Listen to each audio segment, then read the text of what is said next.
Hey, why haven't you given me any money this month? Do you have any idea how much I need to spend? I've been swamped with work, okay? I forgot to send you the money, but I'm dealing with it now. Remember that in just 2 months, I'll be completely out of debt. You don't have to keep reminding me of that, do you? Do you think I enjoy being stuck with a useless person like you? You're beyond ungrateful. How dare you insinuate that I wasted my time giving birth to you and raising you just so you could be successful today? Enough!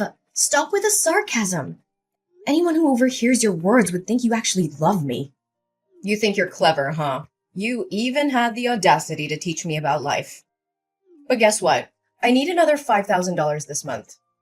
$5,000? For what exactly? This month, I want to buy your brother some new shoes and clothes to prepare him for work.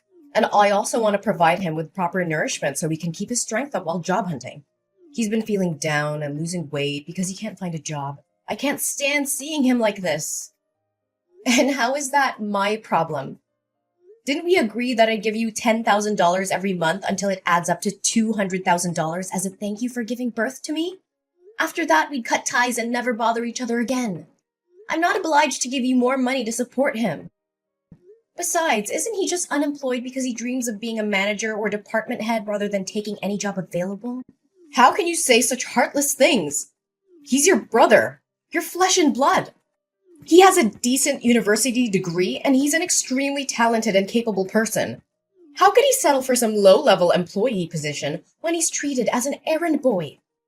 He deserves more than some menial job where he's treated like a servant. Huh? Don't think that your little amount of money gives you the right to say whatever you want about my son. Whatever you want, but I won't give you any extra money. Oh, hold on. I've thought about it again. $200,000 is probably not enough to compensate for my love, effort, and sacrifices in raising you. Moreover, my son is about to get married. If he doesn't have a car or a house, society will look down on him. So before you cut ties with us, you better buy your brother an expensive car and a fancy house. Otherwise, don't even think about escaping from me. What? That was never part of our agreement, and you know it. Well, I've been thinking. Aren't you the manager of a prestigious company? With your high salary, it shouldn't be a problem at all. Just a few more years and you'll be able to fulfill this obligation, won't you? That's not the point. You clearly understand that I have no responsibility or obligation to cater to your son's life. If it weren't for my father's dying wish, instructing me to take care of you and your brother until he can stand on his own, I would have cut ties with you a long time ago, Kimberly. You're such a heartless monster of a child. How could you prioritize the words of a dead man over mine? The one who raised you? Because he treated me fairly, unlike you. So what about your poor dead father, leaving me to work tirelessly to provide for you and your brother? And now you treat me like a burden. Kim, don't you feel any shame when you claim to have taken care of me? Have you ever treated me to a decent meal or shown me the love a mother should? No, you treated me like a servant. Don't forget how cruelly you treated me. Ugh, why bring up the past? I did what I did to toughen you up, to teach you how to survive in this world. It was all for your own good. Haven't you always listened to your father? Then obey his wish. Give me money, take care of us, and provide for my son and me for the rest of our lives. Dad said, until your brother comes of age. He's already 25 years old now. When will he finally grow up and take responsibility for himself? I don't care about that. You're my daughter, and you will do as I say. You will take care of my son and help him live a comfortable life. And if you can't buy him a house and a car, why don't you use your position as the head of the department to get him a job in your company? You can't let him struggle in this cruel society, can you? Hey, are you kidding me? This is absurd. I won't use my professional position to indulge in your unrealistic demands. I don't have time to joke with you. You have such a prestigious position, yet you can't even secure a job for your own brother? You're completely useless. This is not how it works. This is a professional environment, not a favor bank. Besides, your son lacks the qualifications and work experience necessary for the position. The recruitment process is rigorous, and I can't just hand him a job. But he's exhausted from his job search. He's constantly rejected by reputable companies, forced to work in lowly positions, and treated like dirt. I won't let my beloved son suffer. But if he works at your company, you can protect him. No one would dare bully him then. Everyone starts from entry-level positions and works their way up. He needs to learn the value of hard work and perseverance. Being overprotective won't do him any good. Ha! So now you're trying to portray yourself as mature and independent, huh? Treating this family like strangers, as if we're not connected by blood. What a waste of my love and all the hardships I endured to give birth to you and raise you all these years. But my dear daughter, I won't blame you for not loving me. I understand. It's all my fault. When your younger brother was born sick, almost on the brink of death, I simply thought you were a strong and understanding child, capable of taking care of yourself. Therefore, I focused on loving and pampering your brother more. But I never imagined it would make you hate me so much. It must be all my fault. All right. Stop dwelling on that old story. Fine. This will be the last time I help him.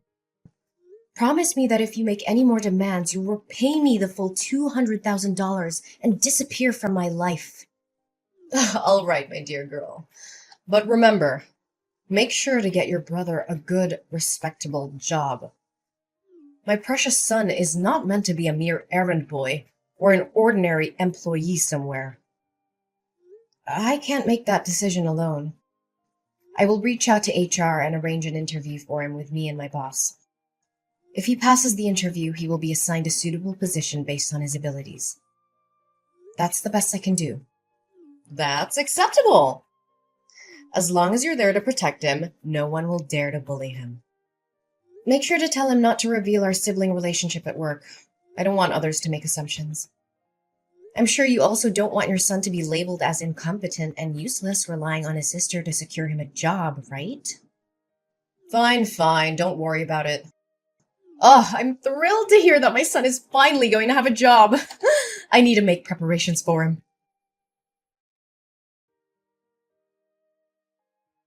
Hey, Kim, do you know where James is? I can't get in touch with him. Did that jerk run away after causing all this trouble?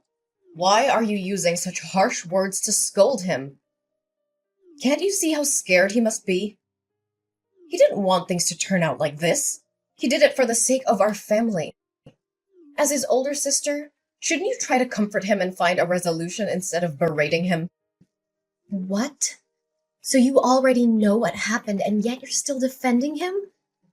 James might have to go to jail and pay double the contract value, which amounts to $1 million. And I could also be held accountable and face an investigation. Why would anyone want that? It's just a stroke of bad luck. Besides, it's not as catastrophic as you're making it out to be. You just need to compensate the company for the contract, and everything will be fine. Do you think it's that simple? James colluded with the construction material suppliers, replacing the materials my company purchased with cheaper, lower quality ones and pocketing the price difference. He was in charge of procuring materials for this construction project. If it weren't for a surprise inspection conducted by the corporation today, it would have been difficult to uncover his deceit because he always knew my inspection schedule and could easily prepare in advance. Do you realize that building a structure with substandard materials can lead to serious incidents and damage my company's reputation like this? He didn't do it on purpose, did he? He was lured into this by the sales side. Unfortunately, he got caught. You know he lacks experience in work and life, so it's understandable that he made a small mistake. Just a small mistake? The company has already involved lawyers and the police. Can you still defend him? Do you realize that this could result in up to 10 years of imprisonment? The police are already investigating, and James won't be able to escape the consequences. He directly signed the receipt for the fraudulent goods, and the supplier admitted to the fraud as well. Not only will he have to go to jail, but I'll also have to take responsibility for this mess. Tell me where he is. He needs to face the consequences of his actions. Enough! It has come to this point, and you have to find a solution instead of placing all the blame on your brother like that. What other solution do you propose? The only way now is for James to turn himself in and accept the consequences of his actions. But remember, this is his responsibility, and I won't beg for him. Ariana, my dear daughter, I know you love your brother and me. You've always done everything for our family, right? But I'm running out of options. It's beyond my capability to fix this. Actually, there is still one way. Since you're James's boss, if you take the blame for this, the severity of the crime will be lessened for him, right? What are you suggesting? I mean, if you collude with the seller, steal money for materials, and then manipulate the orders to make James unknowingly become an accomplice, your crime will be seen as less serious. I think your sentence could be reduced by half. So you would only have to go to jail for 5 years, and my son would only need to pay a fine. What? Are you asking me to plead guilty for James and go to jail on his behalf? Exactly. He's your brother, and it's only natural for you to help him. Besides, what's the harm? What's the harm? My goodness. My only mistake was placing my trust in the wrong place. I never thought that no matter how flawed you both are, you would dare to engage in illegal activities or harm the company. I was foolish to believe that James could change for the better. Don't blame my son and speak of him as if he's useless and incompetent. Everything is your fault. In terms of work, you haven't been strict enough in managing your subordinates, allowing such exchanges of materials to happen. In terms of family, as the older sister, you couldn't even provide a house or a car for your younger brother, forcing him to struggle with a meager salary. And because of his low income, he can never afford a house. So I suggest he find a quicker way to earn more money. So, all of this is your fault, and now you have to take responsibility for it. What? What did you just say? Are you the one who instigated James to do these despicable things? How could you? You're willingly putting your own son behind bars. I always thought you made my life miserable, but I never expected you wouldn't even raise your favorite son properly. How dare you speak to me so rudely? Is this how you treat your own mother? I can't believe I put in the effort, money, and love to raise you, and now you treat me like an enemy. You claim to have worked hard to raise me? Let me remind you, it was you who forced me to drop out of college to work and earn money to support your son's education. You said that girls would never be as successful as boys, and that I would end up getting married and becoming a stranger. So there was no need for further education. Do you remember how I had to beg and plead with you to let me continue my studies and take up part-time jobs in the afternoons? And even night shifts, just to pay for my own education and support your son? And whose fault was that? It was your father who said you should take care of us instead of him, right? You're such a weirdo. Why do you listen to him more than me? While you always favored your son, saving the best for him, buying new toys and giving him whatever he wanted, I had to make do with hand-me-downs from my cousin or items I picked up from charity boxes. I always had to eat the leftovers after your son finished his meal, and I spent my days doing household chores. Thankfully, I had a father who loved me, but he didn't have much money and was constantly oppressed by you. All he could do was comfort me and buy me ice cream whenever he saw me unhappy. Oh, don't say that. I still love you. I always think of you, care about you, and worry about you. So let me ask you this question. If you can answer it correctly, I will plead guilty for James as you wish. Fine. Ask away. I'll answer whatever it is. What day is my birthday? What kind of question is that? Do you think I don't remember your birthday? I am your mother, the one who gave birth to you. Then don't take too long to answer. September 6th, right? That's James's birthday. Ah, I meant October 15th. Yes, I'm absolutely sure. That's your birthday. Oh, well, then it must be... Stop it! I know you don't remember anything about me. It doesn't matter. I've made up my mind. You have to plead guilty for James. You're just a girl. You'll get married and become a stranger to me, and even if you go to jail, it won't matter. But James is different. He's a boy, and he will be the one to take care of me when I'm old. He needs a bright future, a successful career, and a clean record. He can't go to prison. You can stop with your nonsense now. Do you remember our deal? What deal are you talking about? If you ask me to do anything more than finding James a job, then all previous agreements, including the $200,000, will have to be returned to me, and we will cut ties immediately. Furthermore, you and James will have to move out of my house. So what? What are you gonna do, huh? I have no money to repay you, and I won't leave this house. You have no right to kick me out. I will make a scene and show everyone what an ungrateful, disobedient daughter you are. Oh, I haven't revealed everything yet. Of course I won't demand the money back because both you and James will have to earn another $1 million to compensate my company. And as for leaving the house, I won't be the one to ask you to leave. I'll leave it to the police. You can sit there and wait comfortably because the police will come to pick you up. What? Why are the police involved in this? Do you remember when you accidentally confessed that you instigated James to steal money from my company? Well, coincidentally, the police entered my room at that moment to request cooperation in their investigation, and I conveniently let them read the entire conversation. So, Kimberly, what am I supposed to do now? I can't plead guilty for your son, whether you like it or not. But here's some good news for you. You'll be able to accompany James in jail and not have to worry about accommodation and food for the next... let's say at least 5 years. How dare you betray your own mother? Ariana, you can't do this to me! But we already cut ties. Ah, no. It's much deeper than that, Kimberly. From this moment forward, I declare that you are no longer my mother.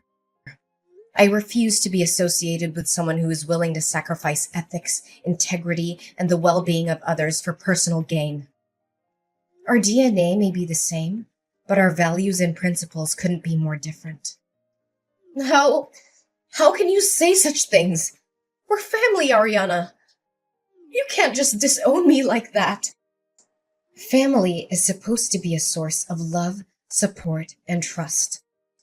But you've shown time and time again that you're willing to betray those ideals. I won't allow myself to be dragged down by your immoral actions any longer. I choose to surround myself with people who uplift and inspire me, not those who bring me down.